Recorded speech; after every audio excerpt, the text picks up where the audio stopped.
നമസ്കാരം. Mid east അവറിലേക്ക് സ്വാഗതം. ഗൾഫിൽ ബലി പെരുന്നാൾ മെയ് 27 ബുധനാഴ്ച. സൗദിയിലും ഒമാനിലും ഉൾപ്പെടെ മാസപ്പിറവി കണ്ടതോടെയാണ് സ്ഥിരീകരണം. ഇതോടെ ലോക മുസ്ലിങ്ങളുടെ മഹാസംഗമമായ ഹജ്ജിന്റെ തിരക്കിലേക്ക് നീങ്ങുകയാണ് മക്ക നഗരം. മെയ് 25 തിങ്കളാഴ്ച ഹജ്ജ് കർമ്മങ്ങൾക്ക് തുടക്കമാകും. മെയ് 26 ചൊവ്വാഴ്ചയാണ് അറഫ സംഗമം. വിവരങ്ങളുമായി അഫ്താബ് റഹ്മാൻ ചേരുകയാണ്. അഫ്താബ്, 26-ന് അറഫ സംഗമം, 27-ന് ബലി പെരുന്നാൾ. അപ്പോൾ എങ്ങനെയായിരിക്കും ഇനിയിപ്പോൾ മക്ക നഗരം? അവിടെ ഹജ്ജ് കർമ്മങ്ങൾക്കുള്ള ഒരുക്കങ്ങൾ നേരത്തെ തന്നെ പൂർത്തിയായതാണ്. ഇനിയിപ്പോൾ വിശ്വാസികളെ സംബന്ധിച്ചിടത്തോളം ഇനിയുള്ള ദിവസങ്ങളെല്ലാം വളരെ ശ്രേഷ്ഠമായ ദിനങ്ങളാണ്, പ്രാർത്ഥനാ നിർഭരമാണ്.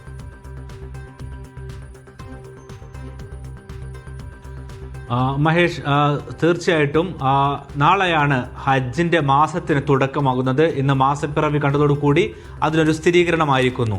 കേരളത്തിൽ നിന്ന് വ്യത്യസ്തമായിക്കൊണ്ട് ഒരു ദിവസം നേരത്തെയാണ് സൗദിയിൽ ഉൾപ്പെടെ ഗൾഫ് മേഖലയിൽ ബലി പെരുന്നാൾ വരുന്നത്. ഈ മാസത്തിൻ്റെ പ്രത്യേകത, ഏറ്റവും പ്രധാനപ്പെട്ടത് ഹജ്ജ് തന്നെയാണ്. കാരണം സൗദി അറേബ്യയിലെ മുഴുവൻ സർക്കാർ സംവിധാനങ്ങൾ ഉൾപ്പെടെ അത് സമ്പൂർണ്ണമായും ഹജ്ജിലേക്ക് തിരിയുന്ന ദിവസങ്ങളാണ് ഇന്ന് മുതൽ ഉണ്ടാകാൻ പോകുന്നത്. എന്ന് വെച്ചാൽ നാളെ ഹജ്ജിന്റെ മാസത്തിന് തുടക്കമാകുന്നു. ഈ മാസം 25 മുതൽ 30 വരെയാണ് ഹജ്ജുമായി ബന്ധപ്പെട്ട കർമ്മങ്ങൾ നീണ്ടു നിൽക്കുക. ഇതിനിടയിൽ ഈ ഹജ്ജുമായി ബന്ധപ്പെട്ട് തന്നെയാണ് ബലിപെരുന്നാളും എത്തുന്നത്. മെയ് 25-ാം തീയതി അന്നാണ് ഹാജിമാർ ഹജ്ജ് കർമ്മങ്ങൾക്കായി മിന എന്നറിയപ്പെടുന്ന താഴ്വരയിലേക്ക് നീങ്ങുക. അന്നാണ് ഹജ്ജ് കർമ്മങ്ങൾക്ക് ഔദ്യോഗികമായി തുടക്കമാവുക. മെയ് 26-ാം തീയതി ചൊവ്വാഴ്ച അന്നാണ് ഹജ്ജിലെ സുപ്രധാനമായിട്ടുള്ള അറഫ സംഗമം ആരംഭിക്കുന്നത്. അറഫ സംഗമമാണ് ഹജ്ജിലെ ഏറ്റവും പ്രധാനപ്പെട്ട, അല്ലെങ്കിൽ ഒരു പക്ഷേ അതിൻ്റെ ആത്മാവ് എന്നറിയപ്പെടുന്ന കർമ്മം അതാണ്. എന്ന് വെച്ചാൽ ലോകത്തിൽ നിന്നും മക്കയിലേക്ക് എത്തിയ 20 ലക്ഷത്തിലേറെ തീർത്ഥാടകർ ഒരേ ഒരു മൈതാനിയിൽ വെച്ച് ഒന്നിച്ചു ചേരുന്നതാണ് അറഫ സംഗമത്തിൽ ഉണ്ടാകുന്നത്. അവിടെ പ്രവാചകൻ അദ്ദേഹത്തിന്റെ വിടവാങ്ങൽ പ്രഭാഷണം നിർവഹിച്ചതിനെ അനുസ്മരിച്ചുകൊണ്ടുള്ള പ്രഭാഷണം ഉണ്ടാകും. അത് കഴിഞ്ഞ് അന്ന് വൈകുന്നേരം വരെ ഹാജിമാർ അറഫയിൽ തങ്ങും. അന്ന് രാത്രി മുസ്ദലിഫ എന്നറിയപ്പെടുന്ന ഇടത്താവളത്തിൽ ഹാജിമാർ വിശ്രമിക്കും. അതിനുശേഷം തൊട്ടടുത്ത ദിവസം ബലി പെരുന്നാളിലേക്ക് പ്രവേശിക്കും. ബലിപെരുന്നാൾ ബന്ധപ്പെട്ട് നിൽക്കുന്നത് പ്രവാചകൻ ഇബ്രാഹിം നബിയും ഒപ്പം തന്നെ അദ്ദേഹത്തിന്റെ മകൻ ഇസ്മായിൽ നബിയുമായും ബന്ധപ്പെട്ടുകൊണ്ടാണ്. അവരുടെ ജീവിതം, മകൻ ഇസ്മായിലിനെ ബലിയർപ്പിക്കാൻ വേണ്ടി പ്രവാചകൻ സന്നദ്ധമായ ആ പരീക്ഷണത്തിന് സന്നദ്ധമായതിനെ ഓർമ്മപ്പെടുത്തിക്കൊണ്ടാണ് ബലി പെരുന്നാൾ വരുന്നത്. ആ ദിനത്തിൽ ഹാജിമാർ ബലികർമ്മം അനുഷ്ഠിക്കും. അന്ന് മുടി മുറിച്ച് ഹാജിമാർ ഹജ്ജിന്റെ കർമ്മങ്ങളിൽ നിന്നും ഭാഗികമായി, എന്ന് വെച്ചാൽ പകുതിയോളം കർമ്മങ്ങൾ അന്ന് പൂർത്തിയാകും. തുടർന്നുള്ള 3 ദിവസങ്ങളിൽ ഹാജിമാർ മിനായിൽ തന്നെ തമ്പടിച്ച് അവിടെ താമസം തുടരുകയാണ് ചെയ്യുക. അവിടെ കല്ലേറ് കർമ്മങ്ങൾ ഉണ്ടാകും. ഒപ്പം അനുബന്ധ പ്രാർത്ഥനാ കർമ്മങ്ങളും ഹാജിമാർ പൂർത്തിയാക്കും. അങ്ങനെ ഈ മാസം 30 കൂടി ഹാജിമാർ കർമ്മങ്ങൾ പൂർത്തിയാക്കി മിനാ താഴ്വരയിൽ നിന്നും മടങ്ങും. എന്ന് വെച്ചാൽ ഇനിയുള്ള ഓരോ ദിവസവും പൂർണ്ണമായും ഹജ്ജിന്റെ കർമ്മങ്ങളിലേക്ക്, തിരക്കിലേക്ക് പോകുന്ന ദിവസങ്ങളാണ്. മലയാളികളെ സംബന്ധിച്ചിടത്തോളം കേരളത്തിലെ 2 പ്രധാനപ്പെട്ട എംബാർക്കേഷൻ പോയിന്റുകൾ, എന്ന് വെച്ചാൽ കോഴിക്കോടും കണ്ണൂരിൽ നിന്നുള്ള ഹാജിമാരെല്ലാവരും തന്നെ ഇതിനകം സംസ്ഥാന ഹജ്ജ് കമ്മിറ്റിക്ക് കീഴിൽ എത്തിയിട്ടുണ്ട്. സ്വകാര്യ ഗ്രൂപ്പിലെ ഹാജിമാർ ബാക്കിയുള്ളവർ എത്തിക്കൊണ്ടിരിക്കുന്നു.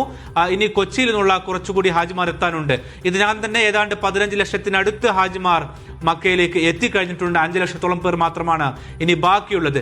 ഈ തരത്തിൽ പൂർണ്ണമായും ഹജ്ജിന്റെ തിരക്കിലേക്ക് മക്കയും മദീനയും ഒപ്പം സൗദി അറേബ്യയിലെ സർക്കാർ സംവിധാനങ്ങളും പൂർണ്ണമായും മാറുന്ന തിരക്കിലേക്കാണ് പോകുന്നത്. ഈ നിലക്ക് ഇനിയുള്ള ദിവസങ്ങൾ ഹജ്ജിൻ്റെതാണ്. ഹജ്ജുമായി ബന്ധപ്പെട്ട വാർത്തകൾ തന്നെയായിരിക്കും ഇനിയുള്ള ദിവസങ്ങളിൽ സൗദി അറേബ്യയിൽ ഉൾപ്പെടെ ഉണ്ടാവുക.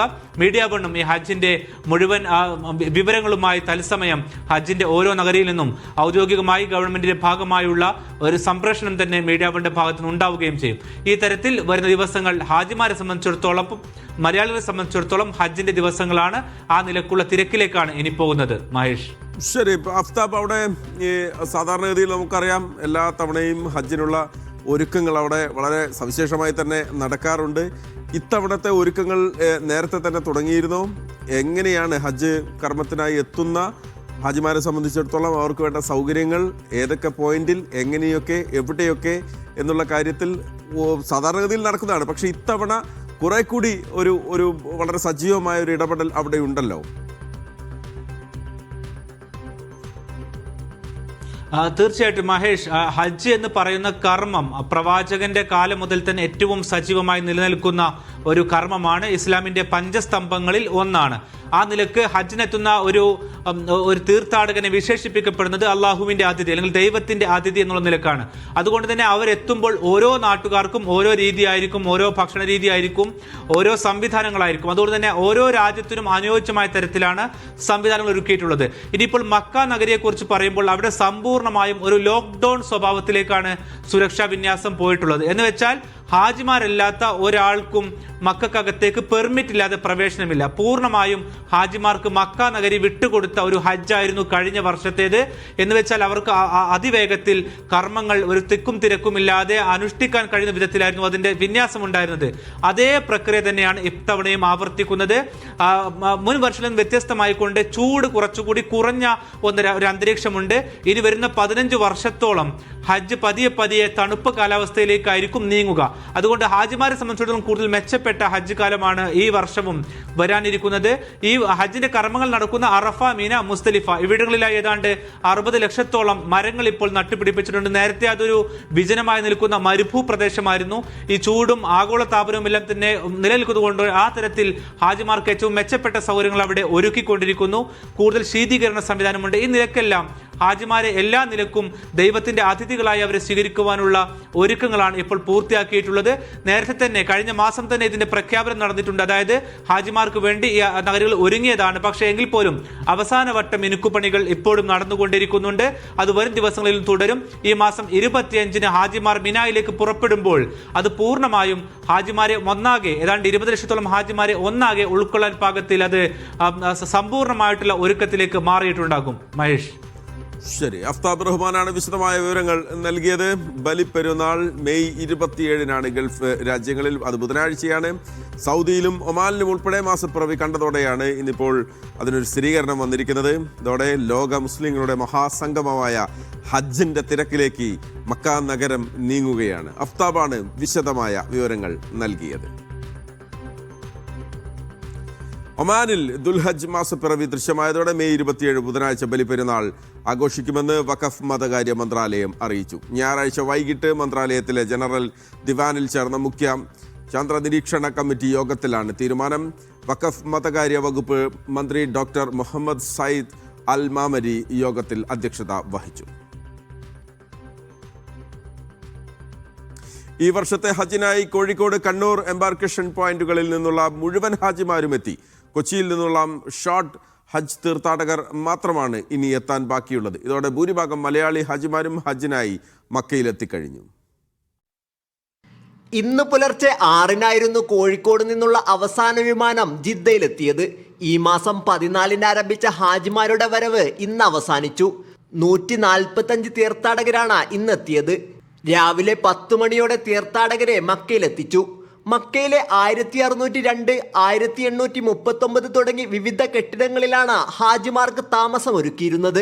ഇവിടെ റൂമിൽ കൊണ്ടുവന്നിട്ട് സുഖമായിട്ട് ഇറക്കിയപ്പോൾ തന്നെ ഇവിടെ നിന്ന് ഞങ്ങൾക്ക് ഉപ്പുമാവും അതുപോലെ തന്നെ ചായയും പിന്നെ ഉച്ചയ്ക്കുള്ള ഭക്ഷണവും എല്ലാം കിട്ടി. എല്ലാം കൊണ്ടും വളരെ റാഹത്തായിട്ടുള്ള ഒരു യാത്രയും ഒരു ഹജ്ജിൻ്റെ ഒരു ഇതുമായിരുന്നു ഞങ്ങൾക്ക് അനുഭവപ്പെട്ടത്. അത് കഴിഞ്ഞ് ഉച്ചയ്ക്ക് ഞങ്ങൾ ഇവിടെ നിന്ന് ളുഹർ നിസ്കരിച്ചതിന് ശേഷം ഭക്ഷണവും കൂടെ കഴിച്ചിട്ടാണ് ഞങ്ങൾ ഹറമിലേക്ക് പോയത്. ഹറമിൽ പോയി ഞങ്ങളുടെ ഉംറയൊക്കെ കഴിഞ്ഞു. കണ്ണൂരിൽ നിന്നുള്ള തീർത്ഥാടകരുടെ വരവ് ഈ മാസം 14-ന് അവസാനിച്ചിരുന്നു. ഇനി കൊച്ചി വഴിയുള്ള ഷോർട്ട് ഹജ്ജിലുള്ള 800ഓളം തീർത്ഥാടകർ മാത്രമാണ് സംസ്ഥാനത്ത് നിന്ന് ബാക്കിയുള്ളത്. ഇതിലെ ആദ്യ സംഘം തീർത്ഥാടകർ അല്പസമയം മുമ്പ് ജിദ്ദയിലെത്തിയിരുന്നു. ഇന്ത്യയിലെ മറ്റു സംസ്ഥാനങ്ങളിൽ നിന്നുള്ള തീർത്ഥാടകരുടെ വരവും തുടരുകയാണ്. ഈ മാസം 22-നാണ് ഇന്ത്യയിൽ നിന്നുള്ള അവസാന വിമാനം ജിദ്ദയിലെത്തുക. Sabith Salim, media 1 Makkah. Visa കാലാവധി അവസാനിച്ചിട്ടും രാജ്യം വിടാത്തവർക്ക് കടുത്ത മുന്നറിയിപ്പുമായി സൗദി ആഭ്യന്തര മന്ത്രാലയം. ഇത്തരക്കാർക്ക് 6 മാസം തടവും 1.5 ലക്ഷം റിയാൽ വരെ പിഴയും ചുമത്തും. ആജീവനാന്ത വിലക്കോടെ നാട് കടത്തലിനും വിധേയമാക്കുമെന്ന് മന്ത്രാലയം മുന്നറിയിപ്പ് നൽകി. ഹജ്ജെടുക്കാനിരിക്കെ നിയമലംഘകരായി രാജ്യത്ത് തങ്ങുന്ന വിദേശികൾക്കെതിരെ നടപടി ശക്തമാക്കി സൗദി ആഭ്യന്തര മന്ത്രാലയം. വിസ കാലാവധി തീർന്നിട്ടും രാജ്യം വിടാത്തവർ കടുത്ത ശിക്ഷ ഏറ്റുവാങ്ങേണ്ടി വരുമെന്ന് മന്ത്രാലയം വ്യക്തമാക്കി. എല്ലാത്തരം വിസക്കാർക്കും നിബന്ധന ബാധകമായിരിക്കും. ഇത്തരക്കാർക്ക് 50,000 റിയാൽ വരെ പിഴയും 6 മാസം വരെ തടവും ലഭിക്കും. ഒപ്പം ആജീവനാന്ത വിലക്കോടെ നാടുകടത്തലിനും വിധേയമാക്കുമെന്നും മന്ത്രാലയം വിശദീകരിച്ചു. ഹജ്ജ് സീസണിലെ ചട്ടങ്ങൾ പാലിക്കണമെന്നും തീർത്ഥാടകരുടെ സുരക്ഷ ഉറപ്പാക്കാൻ ബന്ധപ്പെട്ട അധികാരികളുമായി സഹകരിക്കണമെന്നും മന്ത്രാലയം എല്ലാവരോടുമായി അഭ്യർത്ഥിച്ചു. Naushad റിക്കൂർ, media 1, Dammam. ഈ മാസം 31 മുതൽ ഉംറ വിസകൾ അനുവദിച്ചു തുടങ്ങും. തീർത്ഥാടകർക്ക് ഈ ദിവസം മുതൽ തന്നെ ഉംറയ്ക്കായി രാജ്യത്തേക്ക് എത്താം. മക്കയിലേക്കുള്ള പ്രവേശനാനുമതി ജൂൺ 1 മുതൽ ആരംഭിക്കും. സൗദി ഹജ്ജ് ഉംറ മന്ത്രാലയത്തിൻ്റെതാണ് അറിയിപ്പ്. മഹേഷ്, ഹജ്ജുമായി ബന്ധപ്പെട്ട നിയന്ത്രണങ്ങളുടെ ഭാഗമായി നിലവിൽ ഉംറ വിസകൾ നിർത്തലാക്കിയിട്ടുണ്ട്. ഏപ്രിൽ 18 മുൻപായി ഈ വിസയിലുള്ളവരോട് രാജ്യം വിടണമെന്ന് നേരത്തെ തന്നെ മുന്നറിയിപ്പുമുണ്ടായിരുന്നു. മെയ് 31, അതായത് ഈ മാസം 31 മുതൽ ഇത്തരത്തിൽ നിർത്തലാക്കിയ ഉംറ വിസകൾ പുനരാരംഭിക്കും എന്നതാണ് ഏറ്റവും പുതിയ വിവരം. മെയ് 31 മുതൽ തന്നെ ഇത്തരം ഉംറ വിസകൾ ഉപയോഗിച്ച് സൗദിയിലേക്ക് വരാനും കഴിയും. പുതിയ സീസണിൽ ഉംറ വിസ ലഭിക്കാനുള്ള അവസാന തീയതി അടുത്ത വർഷം മാർച്ച് 9 2027 മാർച്ച് 23 ഉംറ തീർത്ഥാടകർക്ക് സൗദിയിൽ പ്രവേശിക്കാനുള്ള അവസാന തീയതി. മക്കയിലേക്കുള്ള പ്രവേശനാനുമതിയും നിലവിൽ, അതോടൊപ്പം തന്നെ ഉംറ പെർമിറ്റും നിലവിൽ നിർത്തലാക്കിയിരുന്നു. ജൂൺ 1 മുതൽ ഇതും അനുവദിച്ചു തുടങ്ങും. കഴിഞ്ഞ ദിവസം ഹജ്ജ് ഉംറ മന്ത്രാലയം പുറത്തിറക്കിയിട്ടുള്ള ഉംറ കലണ്ടറിലാണ് ഇക്കാര്യങ്ങൾ വ്യക്തമാക്കിയിട്ടുള്ളത്. ഹിജ്റ 1448 ഇസ്ലാമിക വർഷത്തിലെ ഉംറ കലണ്ടറാണ് മന്ത്രാലയം ഇപ്പോൾ പുറത്തിറക്കിയിട്ടുള്ളത്. വരാനിരിക്കുന്ന സീസണിലേക്കുള്ള പ്രധാന തീയതികളും അതോടൊപ്പം തന്നെ ഇസ്ലാമിക് ഇവന്റുകൾ, മറ്റു വിവരങ്ങൾ എന്നിവയെല്ലാം കലണ്ടറിൽ വിശദീകരിക്കുന്നുണ്ട്. നിലവിൽ ഹജ്ജുമായി ബന്ധപ്പെട്ട് ഉംറ വിസകൾ നിർത്തലാക്കിയ സാഹചര്യത്തിൽ വിസ കാലാവധി കഴിഞ്ഞും സൗദിയിൽ തുടരുന്നവർക്ക് വലിയ രീതിയിലുള്ള ശിക്ഷകളാണ് ലഭിക്കുക. 50,000 റിയാൽ വരെ പിഴയും 6 മാസം വരെ തടവും അതോടൊപ്പം തന്നെ നാടുകടത്തലും ശിക്ഷയായി ലഭിക്കും ഇത്തരം ആളുകൾ പിടിക്കപ്പെടുകയാണെങ്കിൽ. ആഭ്യന്തര മന്ത്രാലയത്തിൻ്റെതാണ് ഈ ഒരു ശിക്ഷയുമായി ബന്ധപ്പെട്ട അറിയിപ്പുകൾ. രാജ്യം ഏതാനും ദിവസങ്ങൾക്കുള്ളിൽ തന്നെ ഹജ്ജിലേക്ക് കടക്കാനിരിക്കുകയാണ്. ഹാജിമാർക്ക് സൗകര്യമൊരുക്കാനും മറ്റു അനുബന്ധ പ്രവർത്തനങ്ങൾക്കുമായി രാജ്യത്തെ എല്ലാ സർക്കാർ ഡിപ്പാർട്ട്മെന്റുകളും ഒരുപോലെ നിലവിൽ പ്രവർത്തിക്കുന്നുണ്ട്. ഹജ്ജ് ഒരുക്കങ്ങളുടെ ഭാഗമായി മക്കയിലേക്കുള്ള പ്രവേശന നിയന്ത്രണങ്ങളും ഇപ്പോൾ കർശനമാക്കിയ സാഹചര്യമാണ് ഉള്ളത്. നിലവിൽ മലയാളി ഹാജിമാരടക്കം നിരവധി ഹാജിമാർ സൗദിയിലേക്ക് ഹജ്ജിനായി എത്തിയിട്ടുണ്ട്. ഹജ്ജിന് മുന്നോടിയായി മദീന അടക്കമുള്ള വിവിധ പുണ്യയിടങ്ങൾ സന്ദർശിക്കുന്ന തിരക്കിലാണ് ഇപ്പോൾ ഹാജിമാർ. മഹേഷ്. മിഷാൽ ചെർപ്പുളശ്ശേരിയാണ് വിവരങ്ങൾ നൽകിയത്. മിനായിൽ ഇത്തവണ ഇന്ത്യൻ ഹാജിമാർക്കായി ഒരുക്കുന്നത് മികച്ച സൗകര്യങ്ങളാണ്. AC, സോഫ, ബെഡ് ഉൾപ്പെടെ സൗകര്യങ്ങളെല്ലാം മെച്ചപ്പെടുത്തിയിട്ടുണ്ട്. സംസ്ഥാന ഹജ്ജ് കമ്മിറ്റിക്ക് കീഴിലുള്ള ഹാജിമാർക്കാണ് മിനാ തമ്പുകളിൽ സൗകര്യങ്ങൾ വർദ്ധിപ്പിച്ചത്.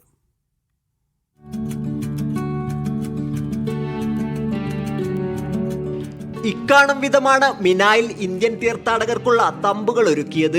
മുൻവർഷങ്ങളിൽ നിന്ന് ഏറെ വ്യത്യസ്തമായി സൗകര്യങ്ങളെല്ലാം മികച്ചതാണ്. AC ഉൾപ്പെടെ ശീതീകരണ സംവിധാനങ്ങളുണ്ട്.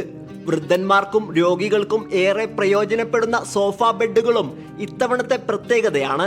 ഓരോ ഹാജിയുടെയും പേരുവിവരങ്ങൾ ഇതിൽ രേഖപ്പെടുത്തിയിട്ടുണ്ട്.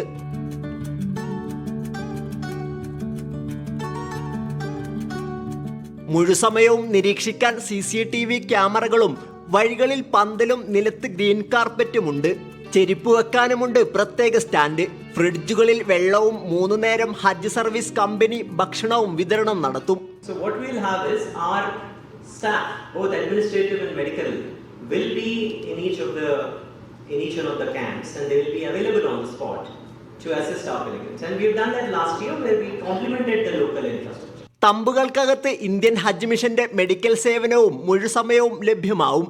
Sabith Salim, media 1, Mecca.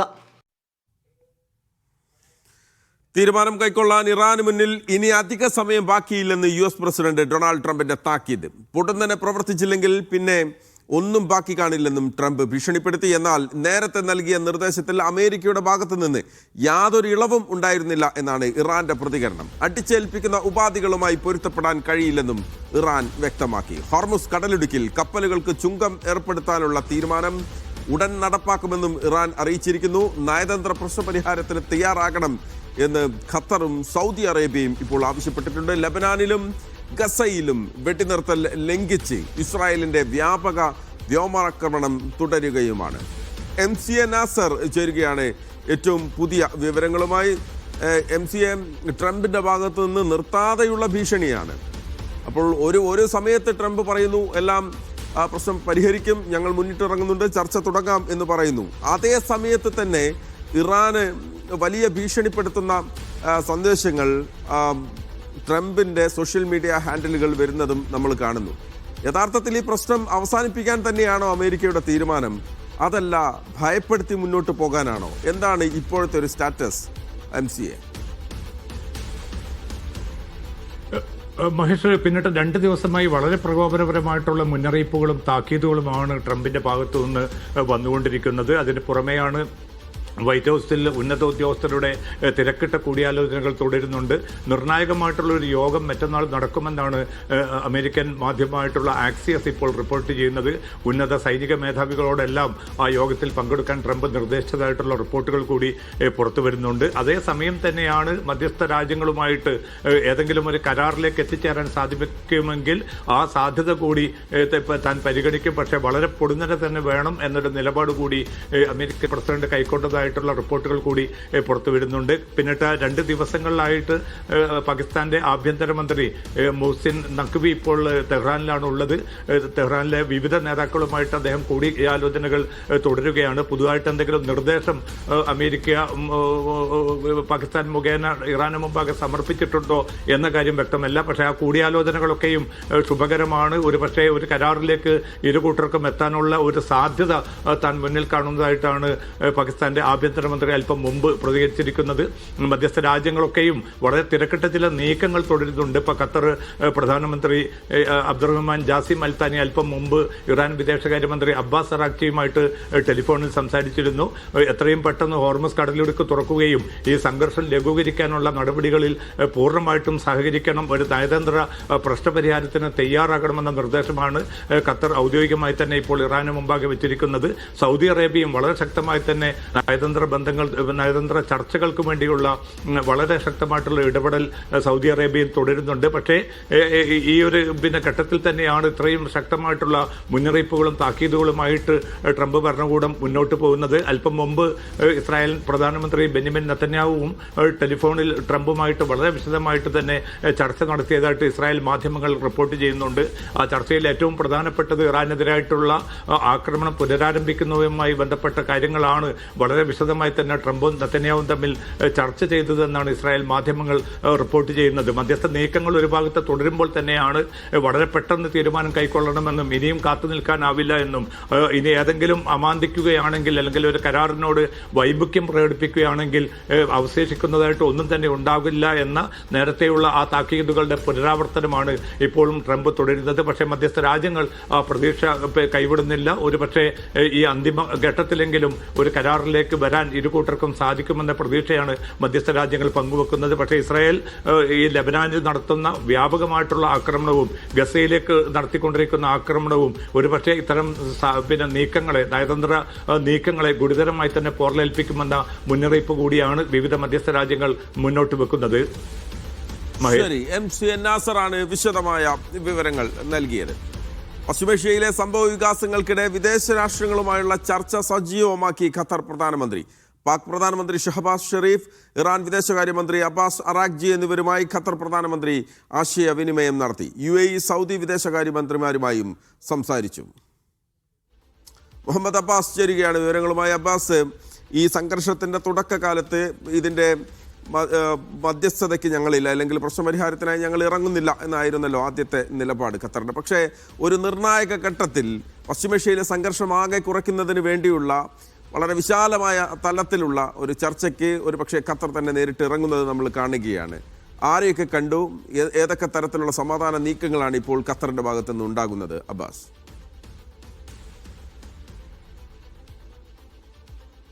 മഹേഷ്, ഇറാന് നേരെ വീണ്ടും ആക്രമണം നടത്തിയേക്കുമെന്ന ട്രംപിന്റെ ഭീഷണിക്കിടെയാണ് ഖത്തർ പ്രധാനമന്ത്രി Sheikh Mohammed bin Abdulrahman bin Jassim Al Thani Pakistan പ്രധാനമന്ത്രി ഷഹബാസ് ഷെരീഫിനെയും അതുപോലെ ഇറാൻ വിദേശകാര്യമന്ത്രി അബ്ബാസ് അറാഖ്ചിയുമായും സംസാരിക്കുന്നത്. ഇതോടൊപ്പം തന്നെ UAE വിദേശകാര്യമന്ത്രിയുമായും അതുപോലെ സൗദി വിദേശകാര്യമന്ത്രിയുമായും അദ്ദേഹം സംസാരിക്കുന്നുണ്ട്. അഥവാ വളരെ ചടുലമായ സംഭാഷണങ്ങൾക്കാണ് ഖത്തർ പ്രധാനമന്ത്രി Sheikh Mohammed bin Abdulrahman bin Jassim Al Thani ഇന്ന് നേതൃത്വം നൽകിയത്. നമുക്കറിയാം, നേരത്തെ തന്നെ ഇക്കാര്യത്തിൽ ഈ US-ൻ്റെയും ഇറാൻ്റെയും ഇടയിലുള്ള ഈ തർക്കത്തിൽ, ഈ ഒരു പ്രശ്നത്തിൽ നേരിട്ടുള്ള മധ്യസ്ഥ ശ്രമങ്ങൾക്ക് തങ്ങൾ ഭാഗഭാക്കല്ല, തങ്ങൾ അതിലില്ല എന്ന് ഖത്തർ പലകുറി ആവർത്തിച്ച് വ്യക്തമാക്കിയതാണ്. എന്നാൽ ബാക്ക്ഡോറിലൂടെയുള്ള എന്നാൽ വളരെ വ്യക്തമായിട്ടുള്ള മധ്യസ്ഥ ശ്രമങ്ങളിൽ മധ്യസ്ഥവുമായി ബന്ധപ്പെട്ട കാര്യങ്ങളിൽ ഖത്തർ ഇടപെടുന്നുണ്ട്. അതിൻ്റെ ഭാഗം കൂടിയാണ് ഇന്ന് ഖത്തർ പ്രധാനമന്ത്രിയുടെ ഇടപെടലുണ്ടായിട്ടുള്ളത്. ഇതിൽ വളരെ പ്രധാനപ്പെട്ട കാര്യം പാക് പ്രധാനമന്ത്രി അഥവാ പാകിസ്ഥാനാണ് ഈ ഒരു ചർച്ചയ്ക്ക് മധ്യസ്ഥ ശ്രമങ്ങൾക്ക് നേതൃത്വം കൊടുക്കുന്നത്. പാക് പ്രധാനമന്ത്രിയുമായിട്ട് അദ്ദേഹം സംസാരിക്കുന്നു. അതിൽ മധ്യസ്ഥതയുമായി ബന്ധപ്പെട്ട കാര്യങ്ങളിൽ ചർച്ച ചെയ്യുന്നതോടൊപ്പം ഖത്തറിൻ്റെ പിന്തുണ അറിയിക്കുന്നു. അതുമാത്രമല്ല എല്ലാ കക്ഷികളും ഇതുമായി ബന്ധപ്പെട്ട എല്ലാ കക്ഷികളും ഇക്കാര്യത്തിൽ പോസിറ്റീവായി പ്രൊഡക്റ്റീവായി ഇടപെടണമെന്ന് ഖത്തർ പ്രധാനമന്ത്രി അഭ്യർത്ഥിക്കുകയും ചെയ്യുന്നു. ഇതോടുകൂടെ തന്നെയാണ് ഇറാൻ വിദേശകാര്യമന്ത്രി അബ്ബാസ് അറാഗ്ചിയുമായിട്ട് അദ്ദേഹം സംസാരിക്കുന്നത്. നമുക്കറിയാം ഈ ഇറാനുമായി ഈ ഒരു സംഘർഷം ഉണ്ടായതിനു ശേഷം 5ലേറെ തവണ ഖത്തർ പ്രധാനമന്ത്രി സംസാരിച്ചിട്ടുണ്ട്. ഇതിൽ പ്രധാനമായി അദ്ദേഹം പറയുന്നൊരു കാര്യം ഈ ഒരു നിലവിലുള്ള സാഹചര്യത്തിൽ ഒരു സമഗ്രമായിട്ടുള്ള ഒരു സംഭാഷണത്തിന് സമഗ്രമായിട്ടുള്ള ഒരു കരാറിന് തയ്യാറാകേണ്ടതുണ്ട്. മേഖലയിലെ ശാശ്വതമായിട്ടുള്ള സമാധാനമാണ് ലക്ഷ്യം. അതുകൊണ്ട് തന്നെ യുദ്ധം ആരംഭിക്കുക എന്ന് പറയുന്നത് അത്ര ബുദ്ധിപരമായ കാര്യമല്ല. കാരണം നമുക്കറിയാം GCC രാഷ്ട്രങ്ങളടക്കം അതിൻ്റെ പ്രത്യാഘാതങ്ങൾ അതിൻ്റെ അനന്തര ഫലങ്ങൾ നിലവിൽ അനുഭവിച്ചു കൊണ്ടിരിക്കുന്നുണ്ട്. അതുകൊണ്ട് തന്നെ ഒരു യുദ്ധം വീണ്ടും ആരംഭിക്കുക എന്നുള്ളത് ഒരിക്കലും ഒരു ബുദ്ധിപൂർവമായ തീരുമാനമാകില്ല. ഇതോടൊപ്പം അദ്ദേഹം ഇറാൻ വിദേശകാര്യമന്ത്രിയെ അറിയിക്കുന്ന വളരെ പ്രധാനപ്പെട്ട ഒരു കാര്യം ഹോർമുസ് കടലിടുക്കിനെ ഒരു രാഷ്ട്രീയ നേട്ടത്തിനായി ഒരു പൊളിറ്റിക്കൽ ബാർഗൈനിങ്ങിന് വേണ്ടി ഉപയോഗിക്കരുത് എന്നുള്ളതാണ്. ഇതോടുകൂടെ തന്നെയാണ് ഇദ്ദേഹം UAE-യുടെയും അതുപോലെ തന്നെ സൗദിയുടെയും വിദേശകാര്യമന്ത്രിയുമായിട്ട് സംസാരിക്കുന്നത്. UAE-യിൽ നേരത്തെ ഡ്രോൺ ആക്രമണം റിപ്പോർട്ട് ചെയ്തിരുന്നു. അതിൻ്റെ പശ്ചാത്തലത്തിൽ കൂടിയാണ് ഖത്തർ പ്രധാനമന്ത്രിയുടെ ആശയവിനിമയം. ഇതോടൊപ്പം സൗദി വിദേശകാര്യമന്ത്രി ഫൈസൽ ബിൻ ഫർഹാനുമായിട്ട് കൂടി അദ്ദേഹം സംസാരിക്കുന്നു. GCC രാഷ്ട്രങ്ങളുടെ ഒരു ഏകോപനം ഇക്കാര്യത്തിൽ വളരെ പ്രധാനപ്പെട്ടതാണ്. അതുമായി ബന്ധപ്പെട്ട കാര്യങ്ങളാണ് അദ്ദേഹം ഈ UAE-യുടെയും അതുപോലെ സൗദിയുടെയും വിദേശകാര്യമന്ത്രിയുമായിട്ട് ആശയവിനിമയം നടത്തിയിട്ടുള്ളത്. ഏതായാലും ഈ ഒരു നിർണായക ഘട്ടത്തിൽ നിർണായകമായ സന്ധിയിൽ വളരെ ചടുലമായ രാഷ്ട്രീയ നീക്കങ്ങളുമായി ഖത്തർ സജീവമാണ് എന്നാണ് നമ്മൾ ഇതിൽ നിന്നെല്ലാം മനസ്സിലാക്കുന്നത്. മഹേഷ്, ശരി. എന്നാലും മേഖലയിലാകെ സമ്പൂർണ്ണമായ സമാധാനം ലക്ഷ്യമിട്ടാണ് ഇപ്പോൾ ഖത്തറിൻ്റെ ഭാഗത്തുനിന്ന് വളരെ പോസിറ്റീവായിട്ടുള്ള ഒരു സ്റ്റെപ്പ് ഇപ്പോൾ വരുന്നത്, നിരന്തരമായ ആശയവിനിമയം നടത്തുന്നത്. UAE ആണവ നിലയത്തിന് സമീപം ഡ്രോൺ ആക്രമണം. 3 ഡ്രോണുകളാണ് ഇന്ന് UAEക്ക് നേരെ എത്തിയതെന്ന് പ്രതിരോധ മന്ത്രാലയം സ്ഥിരീകരിച്ചു. 2 ഡ്രോണുകൾ പ്രതിരോധിച്ചു. അബുദാബിയിലെ ആണവ നിലയത്തിന് സമീപം ഡ്രോൺ ആക്രമണം ഉണ്ടായതായി ഇന്ന് ഉച്ചയോടെയാണ് അബുദാബി മീഡിയ ഓഫീസ് അറിയിക്കുന്നത്. അൽ ദഫ്രയിലെ ബറക്ക ആണവ നിലയത്തിന് സമീപമാണ് ആക്രമണം ഉണ്ടായത്. തുടർന്ന് ഇലക്ട്രിക് ജനറേറ്ററിന് തീപിടിച്ചു. എന്നാൽ ആക്രമണത്തിൽ ആർക്കും പരിക്കില്ലെന്നും ആണവ വികിരണ ഭീഷണി ഇല്ലെന്നും അധികൃതർ വ്യക്തമാക്കി. ആണവ നിലയത്തിന്റെ സുരക്ഷാ പരിധിക്ക് പുറത്താണ് ആക്രമണം ഉണ്ടായത്. എല്ലാ മുൻകരുതൽ നടപടികളും സ്വീകരിച്ചിട്ടുണ്ടെന്നും ആശങ്കപ്പെടേണ്ട സാഹചര്യമില്ലെന്നും മീഡിയ ഓഫീസ് വ്യക്തമാക്കി. തീപിടുത്തം പവർ പ്ലാന്റിന്റെ സുരക്ഷയെയോ സംവിധാനങ്ങളെയോ ബാധിച്ചിട്ടില്ലെന്നും എല്ലാ യൂണിറ്റുകളും സാധാരണ പോലെ പ്രവർത്തിക്കുന്നുണ്ടെന്നും Federal Authority for Nuclear Regulation അറിയിച്ചു. 3 ഡ്രോണുകളാണ് ഇന്ന് രാജ്യത്തിന് നേരെ എത്തിയത്. അതിൽ 2 ഡ്രോണുകൾ പ്രതിരോധിച്ചു. 1 ആണവ നിലയത്തിന് സമീപം എത്തിയത്.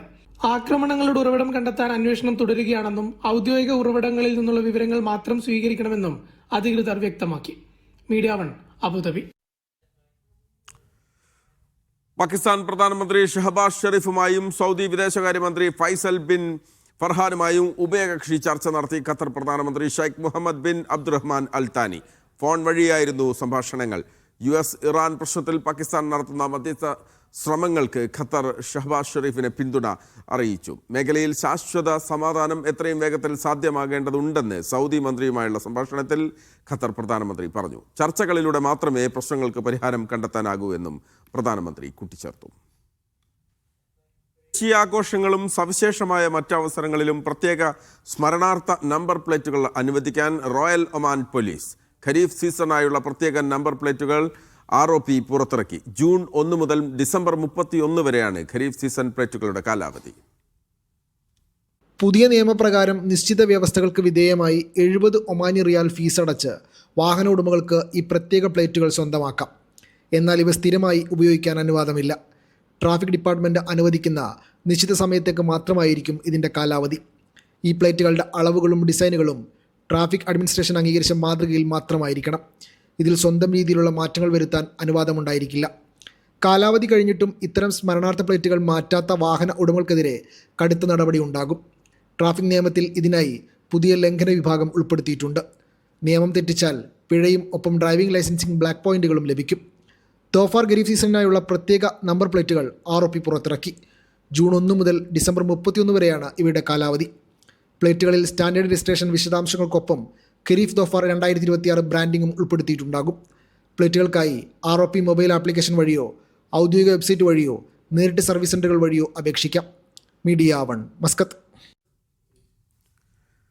ഒമാനിലെ പ്രശസ്തമായ ചരിത്ര സ്മാരകങ്ങളിലൊന്നായ ദാഖ്ലിയ ഗവർണറേറ്റിലെ സമായിൽ കോട്ട താൽക്കാലികമായി അടച്ചിടുകയാണെന്ന് പൈതൃക ടൂറിസം മന്ത്രാലയം. പുനരുദ്ധാരണ പ്രവർത്തനങ്ങൾക്കായി അടച്ചിടുന്നതാണ് എന്നാണ് സൂചന. പുതിയ ഉത്തരവുണ്ടാകുന്നത് വരെ നിയന്ത്രണം തുടരും. ഈ കാലയളവിൽ വിനോദസഞ്ചാരികളുടെ യാത്രയിൽ സമായിൽ കോട്ട സന്ദർശനം ഉൾപ്പെടുത്തരുതെന്ന് മന്ത്രാലയം നിർദ്ദേശിച്ചു. ഒമാന്റെ വാസ്തുവിദ്യ സാംസ്കാരിക ചരിത്രത്തിലേറെ പ്രാധാന്യമുള്ളതാണ് സമായിൽ കോട്ട. രാജ്യത്തിൻ്റെ പൈതൃകം അടുത്തറിയാൻ ആഗ്രഹിക്കുന്ന സന്ദർശകർ ധാരാളം എത്തുന്ന വിനോദസഞ്ചാര കേന്ദ്രം കൂടിയാണിത്. ദുബൈയിലെ ഗതാഗത കുരുക്കിന് പരിഹാരമാകുന്ന അൽ ഷിൻഡഗ കോറിഡോർ വികസന പദ്ധതിയുടെ നിർണായക ഘട്ടം പൂർത്തിയാകുന്നു. ആൽ ഖലീജ് സ്ട്രീറ്റിൽ നിന്ന് നിർമ്മിക്കുന്ന അത്യാധുനിക തുരങ്കപാതയുടെ നിർമ്മാണം 80% പൂർത്തിയായതായി RTA അറിയിച്ചു. പദ്ധതി പൂർത്തിയാകുന്ന സമയത്ത് മേഖലയിലെ യാത്രാ സമയത്തിൽ വലിയ കുറവുണ്ടാകുമെന്നാണ് പ്രതീക്ഷിക്കുന്നത്. ദുബൈ RTAയുടെ ഏറ്റവും വലിയ അടിസ്ഥാന സൗകര്യ വികസന പദ്ധതികളിലൊന്നായ അൽ ഷിൻഡഗ കോറിഡോറിലെ പ്രധാന നാഴികക്കല്ലാണ് അൽ ഖലീജ് സ്ട്രീറ്റിലെ ഈ തുരങ്കപാത. ഏകദേശം 1650 മീറ്റർ നീളമുള്ള ടണൽ ദേരയിലെ ഇൻഫിനിറ്റി റാമ്പ് മുതൽ അൽ ഖലീജ് സ്ട്രീറ്റ് വരെ നീളുന്നതാണ്. ഇരുവശങ്ങളിലേക്കുമായി 3 ലൈനുകൾ വീതമുള്ള തുരങ്കത്തിലൂടെ മണിക്കൂറിൽ 12,000 വാഹനങ്ങൾക്ക് സുഗമമായി കടന്നുപോകാൻ സാധിക്കും. നഗരത്തിലൂടെയുള്ള യാത്രാ സമയം ഗണ്യമായി കുറക്കാൻ ഇത് സഹായകമാകും. ദുബായ് നഗരത്തിലെ ഗതാഗത സൗകര്യങ്ങൾ ലോകോത്തര നിലവാരത്തിലേക്ക് ഉയർത്തുന്നതിന്റെ ഭാഗമായാണ് ടണൽ നിർമ്മാണം അതിവേഗം പൂർത്തിയാക്കുന്നതെന്ന് RTA ചെയർമാൻ മത്താർ അൽ തായർ വ്യക്തമാക്കി. വരും മാസങ്ങളിൽ തന്നെ തുരങ്കപാത ഗതാഗതത്തിനായി തുറന്നുകൊടുക്കാനാണ് അധികൃതർ ലക്ഷ്യമിടുന്നത്. Media 1 Dubai. ഷെഹ്റ സെൻട്രൽ പച്ചക്കറി പഴ മാർക്കറ്റിലും മറ്റ് കേന്ദ്രങ്ങളിലുമായി നടത്തിയ പരിശോധനയിൽ 52 നിയമലംഘനങ്ങൾ കണ്ടെത്തിയതായി Kuwait public authority for food and nutrition അറിയിച്ചു. വിൽപ്പനയ്ക്കായി സൂക്ഷിച്ചിരുന്ന കേടായ പച്ചക്കറികളും പഴങ്ങളും പരിശോധനയിൽ പിടിച്ചെടുത്തു. ഉപഭോഗത്തിന് അനുയോജ്യമല്ലാത്ത ഭക്ഷ്യവസ്തുക്കളുടെ വിൽപ്പന, ആരോഗ്യ ശുചിത്വ മാനദണ്ഡങ്ങൾ പാലിക്കാത്തത് തുടങ്ങിയ നിയമലംഘനങ്ങളും കണ്ടെത്തി. നിയമലംഘകർക്കെതിരെ ആവശ്യമായ നടപടികൾ സ്വീകരിച്ചതായും അധികൃതർ അറിയിച്ചു. പൊതുജനാരോഗ്യം സംരക്ഷിക്കുന്നതിനും ഭക്ഷ്യസുരക്ഷ ഉറപ്പാക്കുന്നതിനും പരിശോധനകൾ തുടരുമെന്നും അതോറിറ്റി വ്യക്തമാക്കി. സമൂഹ മാധ്യമങ്ങളുടെ സ്വാധീനത്തിൽപ്പെട്ട് കുട്ടികൾ അമിതമായി എനർജി ഡ്രിങ്കുകൾ ഉപയോഗിക്കുന്നതിനെതിരെ കനത്ത ജാഗ്രതാ നിർദ്ദേശവുമായി ദുബൈ പോലീസ്. സോഷ്യൽ മീഡിയ പ്ലാറ്റ്ഫോമുകളിൽ പ്രമുഖരായ ഇൻഫ്ലുവൻസേഴ്സ്മാരും മറ്റും നടത്തുന്ന പ്രചാരണങ്ങളിൽ ആകൃഷ്ടരായാണ് പല കുട്ടികളും എനർജി ഡ്രിങ്കുകൾ ഉപയോഗിക്കുന്നത്. ഇത്തരം പാനീയങ്ങളിൽ അടങ്ങിയിരിക്കുന്ന അമിതമായ കഫീനും പഞ്ചസാരയും കുട്ടികളുടെ ശാരീരികവും മാനസികവുമായ വളർച്ചയെ ദോഷകരമായി ബാധിക്കും. ഹൃദയമിടിപ്പ് വർദ്ധിക്കുക, ഉറക്കമില്ലായ്മ, അമിതമായ ഉത്കണ്ഠ, ദഹന പ്രശ്നങ്ങൾ എന്നിവയ്ക്ക് ഇത്തരം പാനീയങ്ങൾ കാരണമാകുമെന്നും പോലീസ് മുന്നറിയിപ്പ് നൽകി. ബഹ്റൈനിൽ 18 വയസ്സിന് താഴെയുള്ള കുട്ടികൾക്ക് എനർജി ഡ്രിങ്കുകൾ വിറ്റ 5 സ്ഥാപന ഉടമകൾക്കെതിരെ ക്രിമിനൽ കോടതി പിഴ ചുമത്തി. പ്രതികൾക്ക് 50 മുതൽ 100 ബഹ്റൈൻ ദിനാർ വരെയാണ് കോടതി പിഴ വിധിച്ചത്. ചില കടകൾ പ്രായപൂർത്തിയാകാത്ത കുട്ടികൾക്ക് എനർജി ഡ്രിങ്കുകൾ വിൽക്കുന്നതായി ആരോഗ്യ മന്ത്രാലയത്തിൽ നിന്ന് പബ്ലിക് പ്രോസിക്യൂഷന് പരാതി ലഭിച്ചിരുന്നു. ഇതേക്കുറിച്ച് നടത്തിയ അന്വേഷണത്തിലാണ് നിയമലംഘനം കണ്ടെത്തിയത്. കുവൈത്തിൽ മലിനീകരണ സംശയത്തെ തുടർന്ന് ഡനാലാക് ബ്രാൻഡിൻ്റെ ആട്ടിൻപാൽ ഉൽപ്പന്നങ്ങളുടെ നിരവധി ബാച്ചുകൾ പിടിച്ചെടുത്തു. സെറുലൈഡ് അടങ്ങിയിരിക്കാമെന്ന റിപ്പോർട്ടിനെ തുടർന്നാണ് public authority for food and nutrition മുൻകരുതൽ നടപടി സ്വീകരിച്ചത്. റാപ്പിഡ് അലേർട്ട് സിസ്റ്റം വഴി വിവരം ലഭിച്ചതിനെ തുടർന്ന് ബന്ധപ്പെട്ട കമ്പനിയുടെ വെയർഹൌസിൽ പരിശോധന നടത്തി ഉൽപ്പന്നങ്ങൾ പിടിച്ചെടുത്തതായി അധികൃതർ അറിയിച്ചു. നിയമലംഘനങ്ങൾ, പ്രവർത്തനം നിർത്തിവെക്കൽ, ഭരണപരമായ പ്രശ്നങ്ങൾ എന്നിവയെ തുടർന്ന് കേരള മുസ്ലിം അസോസിയേഷൻ അടക്കം ബഹ്റൈനിലെ 9 സംഘടനകളെ സാമൂഹിക വികസന മന്ത്രാലയം പിരിച്ചുവിട്ടു. ഇതിനു പുറമെ മറ്റ് 2 സംഘടനകൾ സ്വന്തം ആവശ്യപ്രകാരം പ്രവർത്തനം അവസാനിപ്പിച്ചതായും അധികൃതർ അറിയിച്ചു. പല സംഘടനകളും ദീർഘനാളായി യാതൊരു പ്രവർത്തനവും നടത്തുന്നില്ലെന്നും ജനറൽ ബോഡി യോഗങ്ങൾ ചേരുന്നതിൽ പരാജയപ്പെട്ടുവെന്നും മന്ത്രാലയം കണ്ടെത്തി. പിരിച്ചുവിട്ട 9 സംഘടനകളുടെ പട്ടികയിൽ പ്രവാസി കൂട്ടായ്മയായി കേരള മുസ്ലിം അസോസിയേഷൻ മാത്രമാണുള്ളത്.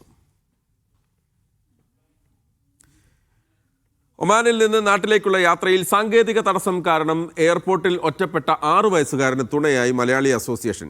കുട്ടിയുടെ സന്ദർശക വിസയുടെ കാലാവധി കഴിഞ്ഞ് ഓവർ സ്റ്റേ പിഴ ആയതിനെ തുടർന്നാണ് യാത്രാ തടസ്സം നേരിട്ടത്. അമ്മയെ നാട്ടിലേക്ക് അയച്ച് കുട്ടിയെ ഏറ്റെടുത്ത റൂവി മലയാളി അസോസിയേഷൻ എല്ലാ കടമ്പകളും പൂർത്തിയാക്കി 2 ദിവസത്തിന് ശേഷം കുട്ടിയെ സുരക്ഷിതമായി നാട്ടിലെത്തിച്ചു. കുടുംബനാഥൻ അടിയന്തര ചികിത്സയ്ക്കായി നാട്ടിലേക്ക് മടങ്ങിയതോടെയാണ് അമ്മയും കുഞ്ഞും മസ്കറ്റിൽ കുടുങ്ങിയത്. സാമ്പത്തിക നഷ്ടവും അസുഖവും പിടിമുറുക്കിയതോടെയാണ് ചികിത്സയ്ക്കായി ഇയാൾക്ക് നാട്ടിലേക്ക് പോകേണ്ടി വന്നത്. കുട്ടി സന്ദർശക വിസയിലായതിനാൽ വിസ കാലാവധി കഴിഞ്ഞതിന് ശേഷം ഓവർ സ്റ്റേ പിഴ ബാധകമായിരുന്നു.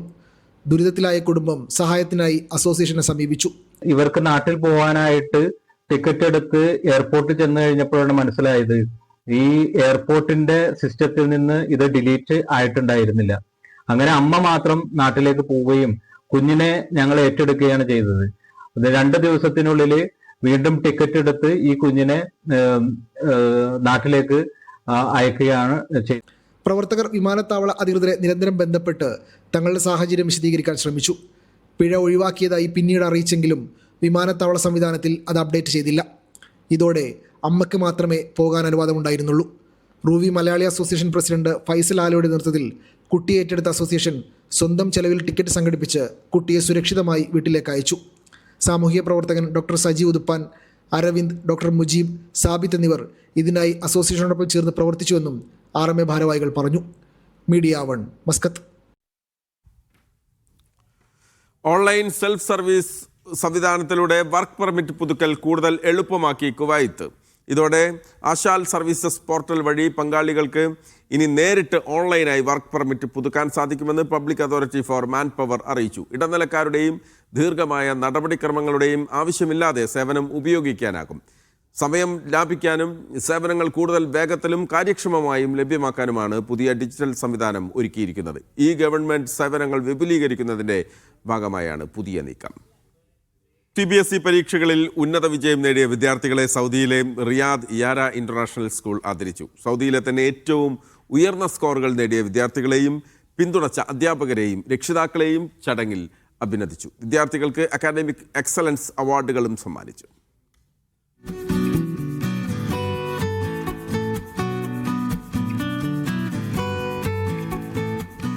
CBSE 10-12 ക്ലാസുകളിലെ ബോർഡ് പരീക്ഷകളിൽ ഉന്നത വിജയം കരസ്ഥമാക്കിയവരെയാണ് യാര ഇന്റർനാഷണൽ സ്കൂൾ ആദരിച്ചത്. 176 വിദ്യാർത്ഥികൾ ഉൾപ്പെട്ട 10ാം ക്ലാസ് 100% വിജയം നേടിയത്.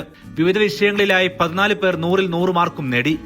99.2% മാർക്കോടെ മാധവ് ശാസ്ത്രി സ്കൂൾ ടോപ്പറും സൗദിയിലെ 3ാം റാങ്കുകാരനുമായി.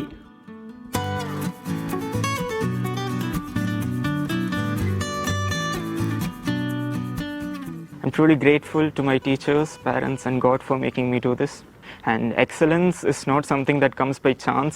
It is repeated daily habits. So the upcoming students, what I would say is, don't underestimate yourself. Put your 100% efforts. The universe will make it happen. Thank you so much. പ്രൗഢമായ ചടങ്ങിൽ school രക്ഷാധികാരി Habibur Rahman, school principal Asima Saleem എന്നിവർ സംസാരിച്ചു. ചടങ്ങിൽ chief patron, principal, middle leaders എന്നിവർ ചേർന്ന് academic excellence പുരസ്കാരങ്ങൾ സമ്മാനിച്ചു.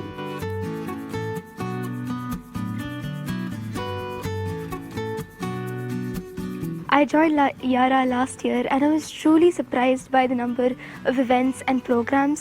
Yara is definitely more than just a school. It's a place to grow, lead and succeed.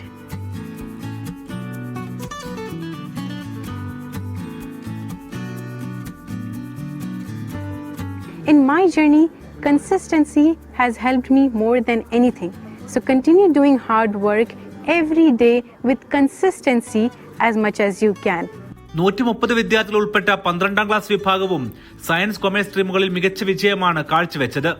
12ാം class വിഭാഗത്തിൽ 95.6% മാർക്കോടെ സൈനബ് സലീമായിരുന്നു സ്കൂൾ ടോപ്പർ. സ്റ്റേസി രണിത് 2ാം റാങ്കും ഹന്ന മുജിബ് 3ാം റാങ്കും കരസ്ഥമാക്കി. At Yara International School, we do not only teach, we ignite. We do not train, we transform. As the world looks on, let them see in this blessed institution how the stars of tomorrow are already shining. We say we want your kid to be a star. This is just not a slogan. It's a commitment.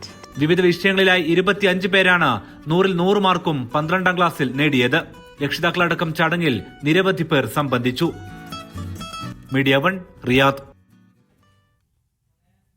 സൗദിയിലെ റിയാദിൽ 10ാം ക്ലാസ്സിൽ ഉന്നത വിജയം നേടിയ വിദ്യാർത്ഥികളെ ആദരിച്ചു. 300-ലധികം വിദ്യാർത്ഥികളാണ് ആദരത്തിന് അർഹമായത്. വഫ, ഷലാമാൽ തുടങ്ങിയവയുടെ സംയുക്ത സഹകരണത്തോടെയായിരുന്നു അവാർഡ് നൈറ്റ്. വിദ്യാർത്ഥികൾക്കായി കരിയർ ഗൈഡൻസ് അടക്കമുള്ള സെഷനുകളും പരിപാടിയുടെ ഭാഗമായി.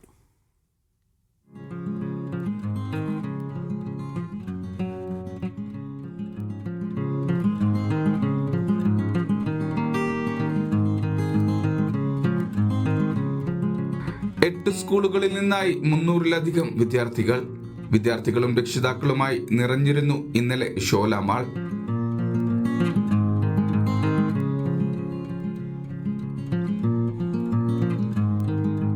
300-ലധികം വിദ്യാർത്ഥികളാണ് ആദരം ഏറ്റുവാങ്ങിയത്. 10ാം തരത്തിൽ ഉന്നത വിജയം നേടിയതിനായിരുന്നു അംഗീകാരം. ഹൈപ്പർ അൽവഫ എഡുസ്റ്റാർ 2026 എന്ന പേരിലായിരുന്നു പരിപാടി. We are happy to host such an event which is first of its kind in the history of the kingdom. Second, നമ്മൾ ഇവിടെ ഒരു അവാർഡിംഗ് സെറിമണി എന്നതിന് നമ്മൾ ഹൃദയത്തിൽ നിന്നൊരു മെസ്സേജ് കൊടുക്കുക എന്ന് പറഞ്ഞു കഴിഞ്ഞാൽ കരിയർ ഗൈഡൻസ് ആണ്. നാളെ ഇവർക്ക് എന്തിലാണ് ആക്ട് ചെയ്യാൻ പറ്റുക, ഏതൊക്കെ പ്ലാറ്റ്ഫോമുകളിലേക്കാണ് ഇവർക്ക് പോകാൻ പറ്റുക എന്നുള്ളതിൻ്റെ ഒരു ഐ ഓപ്പണിംഗ് സെഷനാണ് നമ്മളിവിടെ ഉദ്ദേശിക്കുന്നത്. വിദ്യാർത്ഥികളുടെയും മാതാപിതാക്കളുടെയും കരിയർ സംശയങ്ങൾക്ക് കൃത്യമായ മറുപടി നൽകിക്കൊണ്ട് ടാർഗറ്റ് ഗ്ലോബൽ അക്കാദമിയുടെ പ്രത്യേക കരിയർ ഗൈഡൻസ് സെഷനും ഉണ്ടായിരുന്നു. മുനീർ MC സെഷൻ നയിച്ചു. Very happy that Al-Wafa has arranged an event like this. This is encouraging all of us who got good marks to excel in our further studies.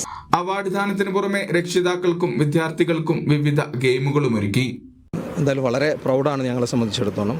Especially retail ഇൻഡസ്ട്രിയിൽ നിന്ന് ഇത്രയും വലിയ വിജയം കരസ്ഥമാക്കിയ കുട്ടികളെ നമ്മൾ കൊണ്ടുവരുന്നു, അവരെ അനുമോദിക്കുന്നു, അവർക്ക് വേണ്ടി ഒരു ഫംഗ്ഷനും അവർക്കൊരു കരിയർ ഗൈഡൻസ് ഇൻഫർമേഷനും പാസ് ചെയ്യുന്നു. ഇതൊക്കെ ചെയ്യാൻ പറ്റുന്നതിൽ ഞങ്ങൾ വളരെ പ്രൗഡാണ്.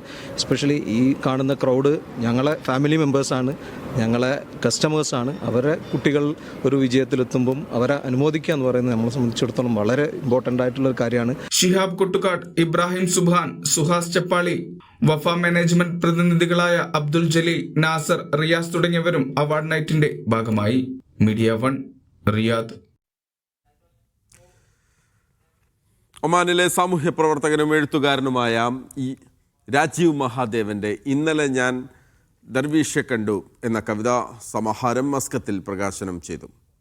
മലയാളം മിഷൻ ഒമാൻ ചാപ്റ്ററിന്റെ ആഭിമുഖ്യത്തിൽ റൂവിയിൽ സംഘടിപ്പിച്ച സാംസ്കാരിക സായാഹ്നത്തിലായിരുന്നു പ്രകാശനം.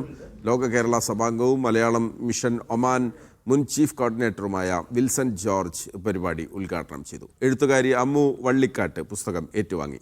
സൊഹാർ യൂണിവേഴ്സിറ്റി അധ്യാപകനും എഴുത്തുകാരനുമായ പ്രൊഫസർ റോയ് പി പുസ്തകം പരിചയം നടത്തി. Dubai KMCC women's wing, Kasaragod ജില്ലാ കമ്മിറ്റിയും അൽ നൂർ പോളിക്ലിനിക്കും ചേർന്ന് സൗജന്യ മെഡിക്കൽ ക്യാമ്പ് സംഘടിപ്പിച്ചു. വിവിധ ആരോഗ്യ പരിശോധനകളും വിദഗ്ധ ഡോക്ടർമാരുടെ സേവനങ്ങളും ക്യാമ്പിൽ ഒരുക്കിയിരുന്നു. സഫിയ മൊയ്തീൻ, റൈസന നൂറുദ്ദീൻ, അസ്മീറ ഷഹസിൻ തുടങ്ങിയവർ നേതൃത്വം നൽകി. PD സതീശനെ മുഖ്യമന്ത്രിയായി തെരഞ്ഞെടുത്തതുമായി ബന്ധപ്പെട്ട ആഘോഷങ്ങൾ ഖത്തറിൽ തുടരുകയാണ്. ഇൻകാസ് പത്തനംതിട്ട ജില്ലാ കമ്മിറ്റി ലിവാൻ റിസോർട്ടിൽ സംഘടിപ്പിച്ച ആഘോഷ പരിപാടിയിൽ നിരവധി UDF പ്രവർത്തകർ പങ്കെടുത്തു. കലാവിനോദ പരിപാടികൾ അരങ്ങേറി. ഇൻകാസ് കൊടുവള്ളി നിയോജക മണ്ഡലം സംഘടിപ്പിച്ച വിജയാഘോഷം ജില്ലാ വൈസ് പ്രസിഡന്റ് KTK അബ്ദുള്ള ഉദ്ഘാടനം ചെയ്തു. ഭാരവാഹികളായ ബെന്നി കൂടത്തായി, റഹീം കൊടുവള്ളി, റയീസ് പുത്തൂർ തുടങ്ങിയവർ നേതൃത്വം നൽകി. PD സതീശന്റെ നേതൃത്വത്തിൽ മന്ത്രിസഭ രൂപീകരിക്കുന്നതിനെ ആഘോഷമാക്കി സൗദി ജുബൈൽ IICC പ്രവർത്തകരും കുടുംബങ്ങളും കേക്ക് മുറിച്ചും മധുരം പങ്കിട്ടും വിജയം ആഘോഷിച്ചു. PD സതീശന്റെ വിട്ടുവീഴ്ചയില്ലാത്ത രാഷ്ട്രീയ തീരുമാനങ്ങൾക്കുള്ള അംഗീകാരമാണ് മുഖ്യമന്ത്രി പദമെന്ന് പരിപാടിയിൽ പങ്കെടുത്തവർ പറഞ്ഞു. പ്രസിഡന്റ് നജീബ് നസീർ, ഷിഹാബ് കായംകുളം, വിൽസൺ തടത്തിൽ, നസീർ തുണ്ടിൽ, വിൽസൺ പാനായിക്കുളം എന്നിവർ സംസാരിച്ചു. അൻഷാദ് ആദം, NP റിയാസ്, ഷമീം, ആഷിഖ്, വൈശാഖ് എന്നിവർ സംബന്ധിച്ചു. കേരളത്തിന്റെ നിയുക്ത മുഖ്യമന്ത്രിയായി PD സതീശൻ തെരഞ്ഞെടുക്കപ്പെട്ടതിൻ്റെ സന്തോഷം പങ്കുവെച്ച് ബഹ്റൈനിൽ IYCCയുടെ നേതൃത്വത്തിൽ ആഘോഷരാവ് സംഘടിപ്പിച്ചു. പരിപാടിയിൽ നേതാക്കളും പ്രവർത്തകരും കേക്ക് മുറിക്കുകയും ഐക്യദാർഢ്യം പ്രഖ്യാപിക്കുകയും ചെയ്തു. UDF സർക്കാർ സത്യപ്രതിജ്ഞ ചെയ്ത് അധികാരമേൽക്കുന്നതിന്റെ ഭാഗമായി UK-യിൽ ആഘോഷ പരിപാടികൾ സംഘടിപ്പിച്ച് പ്രവാസി സംഘടനയായ IOC.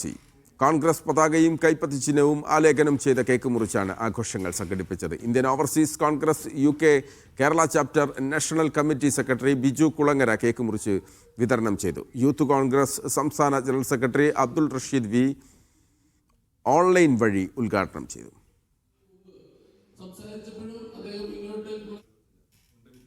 കോഴിക്കോട് ജില്ലയ്ക്ക് പുതിയ മന്ത്രിസഭയിൽ പ്രാതിനിധ്യം ലഭിക്കാത്തതിൽ OICC കുവൈത്ത് കോഴിക്കോട് ജില്ലാ കമ്മിറ്റി പ്രതിഷേധം രേഖപ്പെടുത്തി. 13 സീറ്റുകളിൽ 12 എണ്ണവും UDF നേടിയിട്ടും ജില്ലയിൽ നിന്ന് ഒരാൾക്ക് പോലും മന്ത്രിസഭയിൽ ഇടം ലഭിക്കാത്തത് നിരാശാജനകമാണെന്ന് കമ്മിറ്റി വ്യക്തമാക്കി. ഇത് ജില്ലയിലെ വികസന പ്രവർത്തനങ്ങളെയും സംഘടനാ പ്രവർത്തനങ്ങളെയും ബാധിക്കുമെന്ന ആശങ്കയും ഭാരവാഹികൾ അറിയിച്ചു. കുവൈത്തിൽ 1922 മരുന്നുകളുടെയും പോഷകാഹാര സപ്ലിമെന്റുകളുടെയും വില ആരോഗ്യ മന്ത്രാലയം കുറച്ചു. അവശ്യ ചികിത്സകൾ കൂടുതൽ താങ്ങാനാവുന്നതാക്കുന്നതിനും ആരോഗ്യമേഖല ശക്തിപ്പെടുത്തുന്നതിനുമാണ് നടപടി. ആരോഗ്യമന്ത്രി ഡോക്ടർ അഹമ്മദ് അൽ അവാദി പുറത്തിറക്കിയ തീരുമാനത്തിൽ 268 പുതിയ മരുന്നുകൾക്കും ആരോഗ്യ ഉൽപ്പന്നങ്ങൾക്കും അംഗീകാരവും വില നിർണ്ണയവും ഉൾപ്പെടുത്തിയിട്ടുണ്ട്. പ്രമേഹം, രക്തസമ്മർദ്ദം, ആസ്മ, ക്യാൻസർ, ഹൃദയരോഗങ്ങൾ എന്നിവയ്ക്കുള്ള മരുന്നുകളും വിലക്കുറവിൽ ഉൾപ്പെട്ടതായി മന്ത്രാലയം അറിയിച്ചു. ഗൾഫ് മേഖലയിലെ ഏറ്റവും കുറഞ്ഞ മരുന്ന് വില ഉറപ്പാക്കുക എന്ന ലക്ഷ്യത്തോടെയാണ് പുതിയ വില നിർണ്ണയ സംവിധാനം നടപ്പാക്കുന്നതെന്ന് അധികൃതർ വ്യക്തമാക്കി.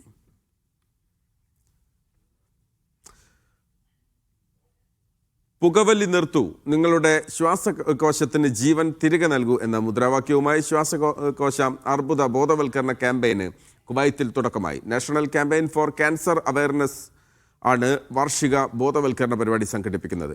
ശ്വാസകോശ അർബുദത്തിൻ്റെ വ്യാപനം തടയാനും രോഗബാധ കുറയ്ക്കാനും ബോധവൽക്കരണം നിർണായകമാകുമെന്ന് സംഘാടകർ വ്യക്തമാക്കി. പുകവലി പോലുള്ള ഒഴിവാക്കാനാകുന്ന അപകട ഘടകങ്ങളുമായി ഏറ്റവും കൂടുതൽ ബന്ധപ്പെട്ടിരിക്കുന്ന ക്യാൻസറുകളിൽ ഒന്നാണ് ശ്വാസകോശ അർബുദമെന്ന് അധികൃതർ ചൂണ്ടിക്കാട്ടി.